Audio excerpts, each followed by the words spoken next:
Araneda, vamos a ir con esta noticia de Medio Oriente y es que vamos a hablar sobre el tema del petróleo en esta región del mundo y puntualmente nos referimos a Emiratos Árabes Unidos. Sonia.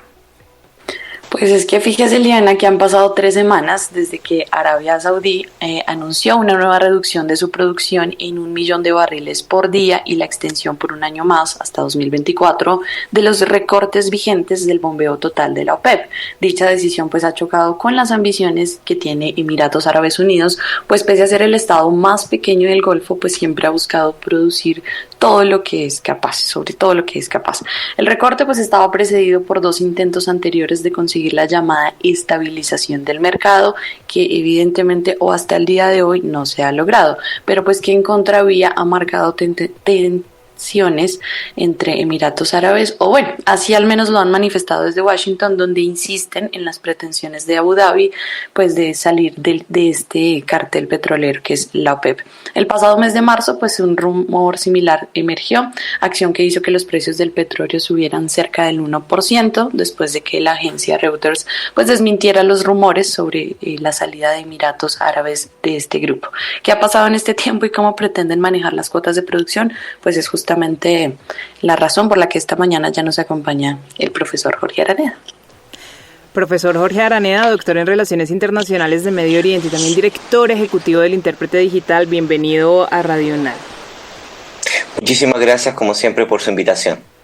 Profesor, podemos empezar con esta pregunta. ¿Cuál es la situación actual de Emiratos Árabes Unidos en la materia de petróleo?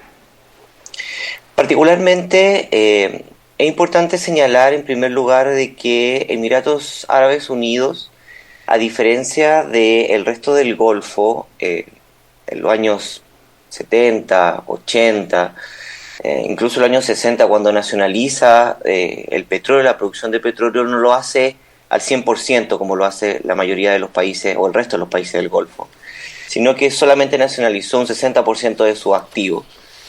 Por una parte, para protegerse de presiones de sus vecinos mucho más grandes, sobre todo Arabia Saudita, como usted bien lo menciona, pero por otro lado, porque también buscaba trabajar con inversores extranjeros y que lógicamente pudieran de alguna forma trabajar de forma conjunta, siempre buscando una idea de la modernización constante y una modernidad constante dentro del país que lógicamente va a alcanzar 20 años después. Esto lógicamente se va a desprender con una nueva política que en los últimos años han tenido o han tratado de tomar o consolidar la OPEC, con una vuelta a una postura mucho más nacionalista. Y esto se ve reflejado sobre todo con la OPEC+, cuando Rusia y otros estados menores productores de petróleo de 2016 en adelante ingresan a esta OPEC ampliada y lógicamente con eso contribuyen a crear una postura abiertamente más antagónica hacia los intereses norteamericanos, pero también hacia los intereses de los Emiratos Árabes Unidos. Por ello aquí tenemos 2 grandes visiones sobre qué pasa con el futuro, no solamente de la OPEC, sino también sobre Emiratos Árabes Unidos, que en los años 80 o 90 no era un actor relevante, hoy en día sí lo es, y que tiene que ver lógicamente desde una postura, desde la élite de los Emiratos Árabes Unidos, en donde ve que la OPEC más estaría lógicamente siendo la responsable de tomar decisiones, sobre todo desde un punto de vista de economías subdesarrolladas. Y eso es el gran malestar con el país o con Abu Dhabi. Profesor, ya usted nos decía que cuando iniciaron pues tenían la capacidad del 60%. ¿Hoy podrían alcanzar el 100%? O sea, ¿y este petróleo en qué se estaría utilizando o a qué naciones llegarían realmente? Particularmente aquí tiene que ver con cómo en los últimos 15, 20 años Emiratos Árabes Unidos ha tratado de crear una nueva matriz. De hecho, el proyecto de los Emiratos Árabes Unidos es en el 2028 completar una nueva matriz de producción que podría generar adicionalmente unos 50.000, 70.000 millones de dólares anuales a los precios actuales, lo que eso equivaldría aproximadamente al 20% del PIB bruto que Abu Dhabi lógicamente mantiene hoy en día. Lo que de facto estaríamos viendo de que la continuidad de Abu Dhabi dentro de la OPEC estaría sacrificando casi un cuarto de su producción que no puede salir a la venta. ¿Y por qué es tan importante? Porque Abu Dhabi, mirándolo desde un punto de vista, desde la otra lado de la orilla del río, necesita estos ingresos porque quiere acelerar su diversificación económica lo antes posible, antes que el valor del petróleo caiga y se cierre esta ventana de posibilidades en donde los países del Golfo saben que en la década de los 30 posiblemente los precios del petróleo van a bajar. Hoy en día el precio el precio del barril baja por otras condiciones, pero Abu Dhabi dice, bueno, y plantea sobre la mesa qué tan conveniente estoy dentro del OPEC si Rusia, India, Arabia Saudita, Venezuela y otros tipos, como se llama, de países, lo que están haciendo es presionar por un barril que esté sobre los $90 frente a mi economía, que puedo producir casi un cuarto más y ganar lógicamente actualmente con un buen precio su buena cantidad de dinero.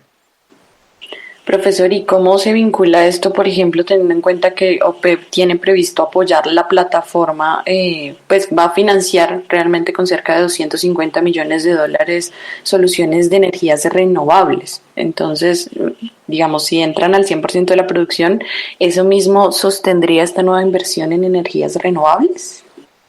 El punto particularmente tiene que ver con que los países del Golfo se quieren posicionar de alguna forma como saliendo o como teniendo una matriz petrolera que no dentro del PIB alcance mayor al 20%.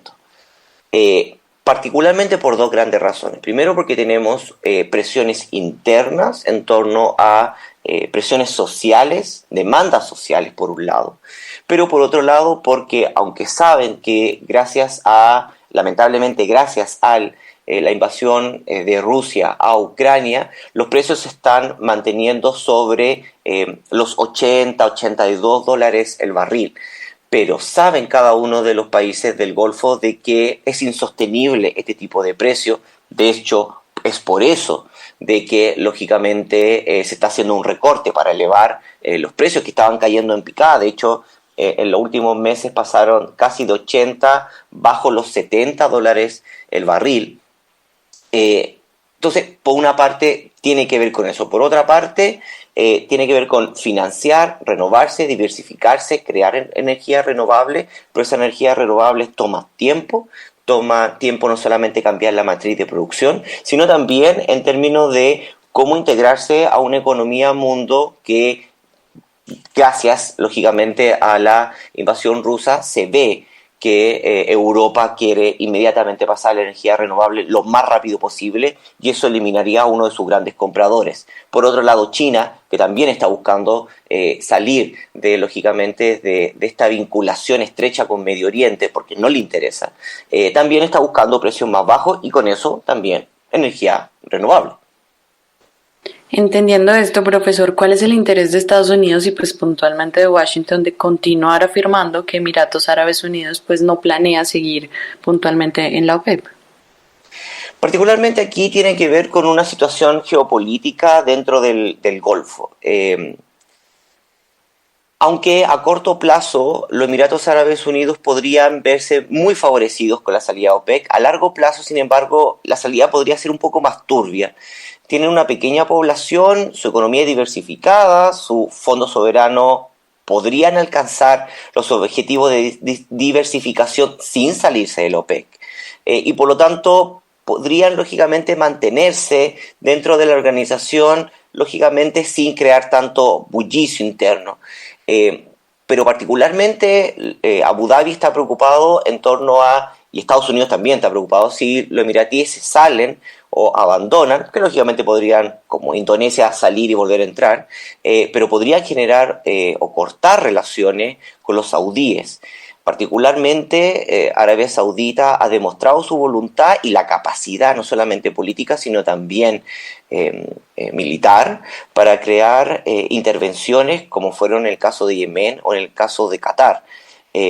Por lo tanto, Emiratos Árabes ve la situación de, bueno, si yo me salgo de la OPEC y viendo la retirada norteamericana de la región, los norteamericanos podrían técnicamente ayudarme o mantener algún tipo de independencia geopolítica en la región, posiblemente no, pero tampoco quieren caer en manos chinas.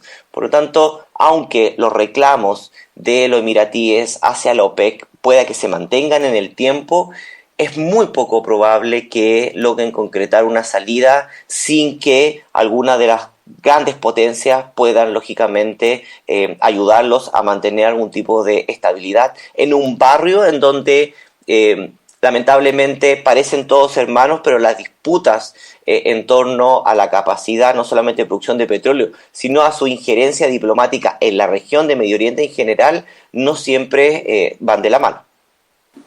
Por último, profesor, y no menos importante, si decide Emiratos Árabes pues salir de OPEP, dos preguntas. ¿Qué va a pasar? Uno, en términos laborales para quienes pues trabajan en el tema del petróleo, pero también en las relaciones internacionales dentro de la misma región.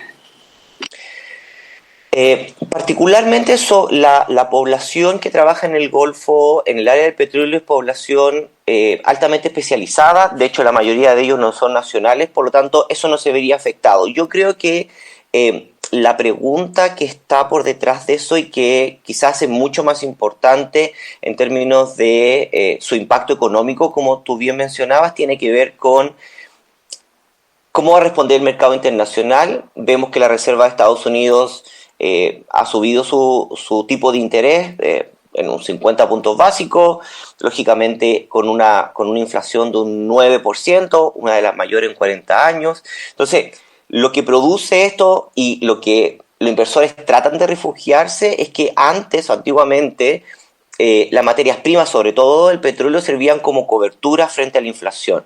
Pero ahora que la inflación ya tocó techo y está bajando, el atractivo de esta cobertura disminuyó y por eso están bajando los precios.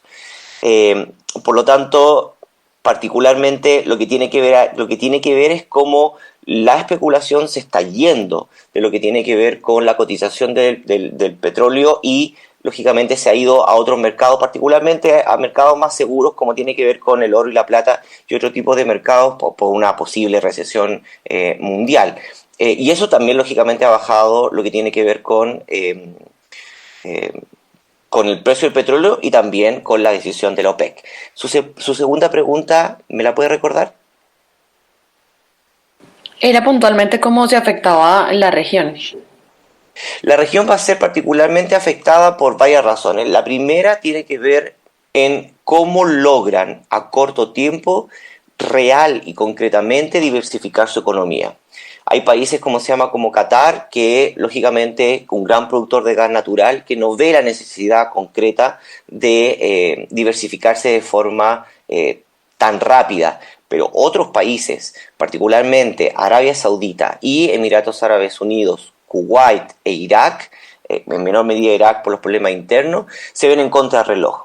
Saben particularmente que va a haber una enorme inversión en energías renovables, no solamente en Europa, sino también en Latinoamérica y particularmente en Asia Central.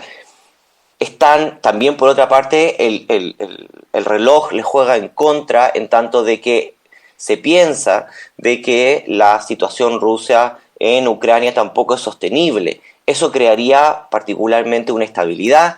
El petróleo ruso volvía a fluir y el gas volvería a fluir hacia Europa de forma mucho más, entre comillas, normal, y eso haría bajar el precio. Por lo tanto, es de qué forma la OPEC Plus y particularmente Arabia Saudita y los Emiratos corren en contra del reloj en torno a lograr su meta de diversificación económica para el 2030, que ya quedan 7 años, no es tanto.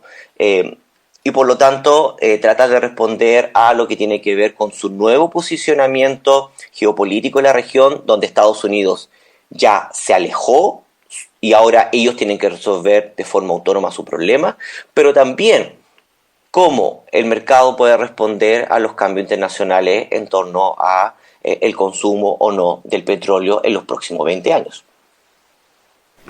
Es la opinión del profesor Jorge Aranea, doctor en Relaciones Internacionales de Medio Oriente y también director ejecutivo del Intérprete Digital, acerca de todo este tema que enfoca el OPEP+, la producción de petróleo y también la situación actual de Emiratos Árabes Unidos en esta materia. Profesor, gracias por acompañarnos en Radional.